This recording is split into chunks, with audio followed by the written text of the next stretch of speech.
Nós temos 2 vidas. Eu escutei essa frase um dia desses e essa frase simplesmente bugou a minha cabeça. Nós temos 2 vidas. A primeira é quando a gente nasce e a segunda é quando a gente entende sobre a morte.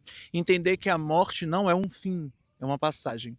Nós temos muito medo de falar de cu, né? Como se o simples fato de pronunciar essa palavra fosse atrair a morte de alguma forma. Mas a morte não é um castigo, faz parte do ciclo. E a morte nos assusta porque ela nos obriga a olhar para a vida. Porque ela nos coloca diante do tempo, o tempo que vivemos e o tempo que ainda temos. E quanto nós já deixamos de viver e de fazer alguma coisa por conta de alguém. Mas nós temos a oportunidade de morrer outras vezes durante a vida e continuar nela. Por exemplo, a iniciação é um pacto de morte. Nós morremos para o mundo e renascemos para o orixá. O corpo é lavado, consagrado, raspado e o antigo, aquela coisa velha, morre e fica para trás. Então o orixá te dá mais uma chance de viver novamente mais uma vida, mas a gente quer viver o aqui e o agora, né? E se a gente quer viver o aqui e o agora, se viver é tão bom, por que a gente perde tanto tempo pensando no outro, preocupado com o que vão pensar sobre nós e perdemos anos de vida nos importando com o outro, ao invés da gente se importar com a gente mesmo? Há pessoas que mesmo vivas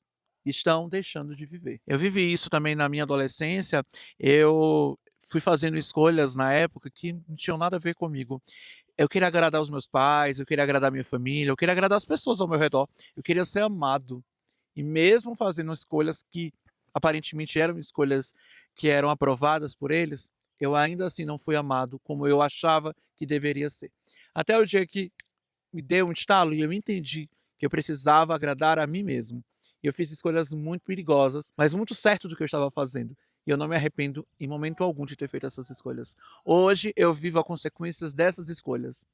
E depois, na minha fase adulta, eu também já me vi escolhendo coisas por conta de relacionamentos, de amizades, de sacerdotes, fazendo escolhas para agradar os outros. Até o dia que eu entendi que eu estava morrendo aos poucos. Eu preciso viver o hoje, o agora.